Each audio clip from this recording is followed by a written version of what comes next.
Good day! Welcome to Teacher Ariel TV.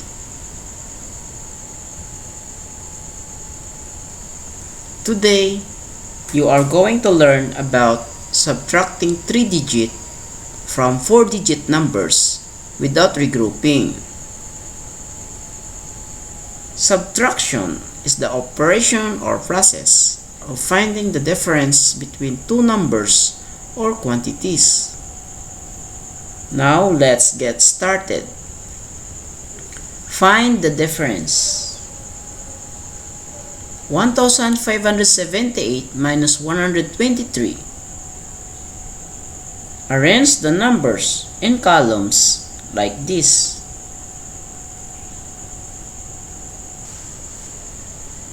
Place the digit of the number in a column based on its place value. 1578 minus 123.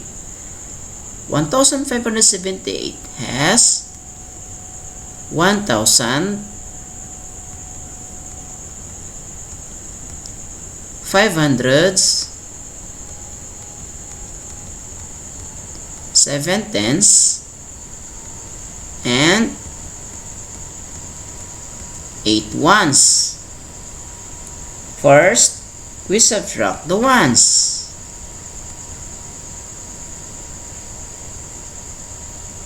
8 minus 3. 1, 2, 3 equals 5. Next, we subtract the tens. 7 minus 2.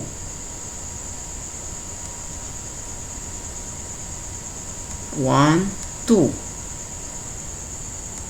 equals 5. Then we subtract the hundreds. 5 minus 1 equals 4. Now we subtract the thousands. We have 1,000, but there is no number in the subtrahend. In the thousands column, that means there is nothing to subtract. So we bring down the 1,000. Our final answer is 1,455. Another example. Find the difference. 3,659 minus 345. Arrange the numbers in columns like this. Place the digit of the number in a column based on its place value. 3,659 has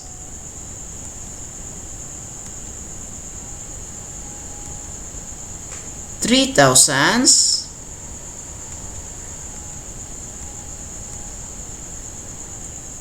600s,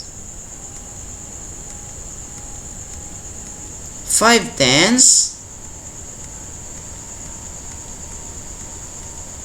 9 ones. First, we subtract the ones. 9 minus 5 equals 4. Next, we subtract the tens. 5 minus 4 equals 1. Then, we subtract the hundreds. 6 minus 3 equals 3.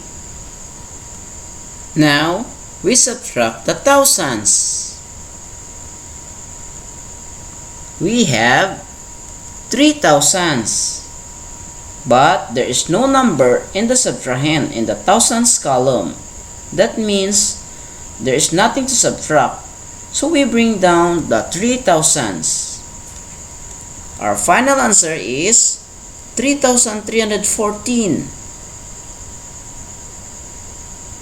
Another example, find the difference. 2,547 minus 124. Arrange the numbers in columns like this. Place the digit of the number in a column based on its place value. 2,547 minus 124. 2,547 has 2 thousands, 500s, 4 tens, and 7 ones. First, we subtract the ones. 7 minus 4 equals 3. Next, we subtract the tens. 4 minus 2 equals 2. Then, we subtract the hundreds. 5 minus 1 equals 4. Now, we subtract the thousands. We have 2 thousands. But there is no number in the subtrahend in the thousands column. That means there is nothing to subtract. So we bring down the 2 thousands. Our final answer is 2,423. Let's answer this. Find the difference. Number 1. 2,658 minus 342. First, we subtract the ones. 8 minus 2 equals 6. Next, we subtract the tens. 5 minus 4 equals 1. Then, we subtract the hundreds. 6 minus 3 equals 3. Now, we bring down the thousand digit 2. Our final answer is 2,316. Number 2. 7,895 minus 542. First, we subtract the ones. 5 minus 2 equals 3. Next, we subtract the tens. 9 minus 4 equals 5. Then, we subtract the hundreds. 8 minus 5 equals 3. Now, we bring down the thousand digit 7. Our final answer is 7,353. Number 3. 4,763 minus 421. First, we subtract the ones. 3 minus 1 equals 2. Next, we subtract the tens. 6 minus 2 equals 4. Then, we subtract the hundreds. 7 minus 4 equals 3. Now, we bring down the thousands digit 4. The answer is 4,342. Number 4. 8,637 minus 236. First, we subtract the ones. 7 minus 6 equals 1. Next, we subtract the tens. 3 minus 3 equals 0. Then, we subtract the hundreds. 6 minus 2 equals 4. And bring down the thousands digit 8. Our final answer is 8,401. waste time. Let's answer this. 1584 minus 132. You only have 10 seconds to answer. Start now.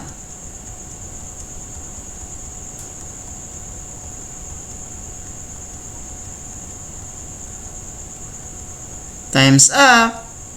The answer is 1452. 2675 minus 345.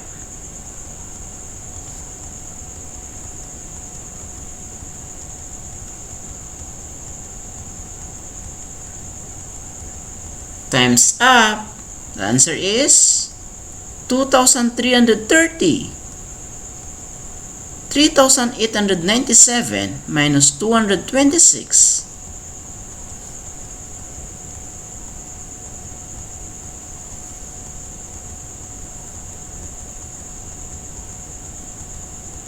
Time's up. The answer is 3671.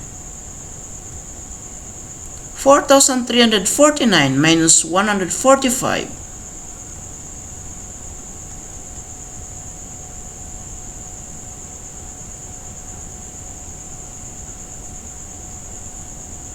Time's up.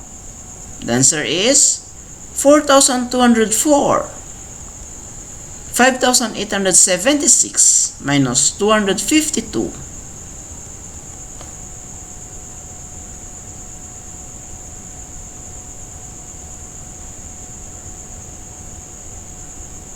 Time's up. The answer is 5624. 6784 minus 343.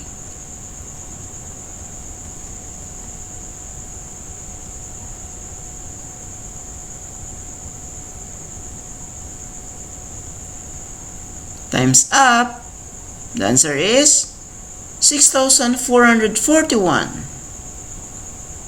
7552 minus 432.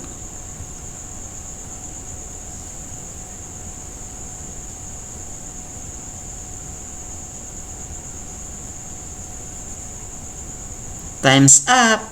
The answer is 7120.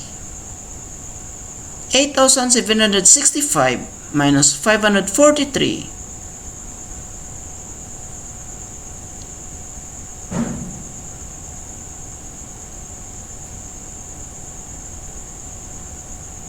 Time's up. The answer is 8222.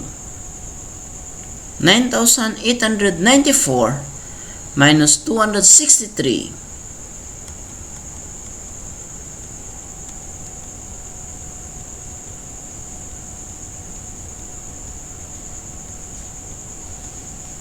Time's up. The answer is 9631. 2758 minus 345.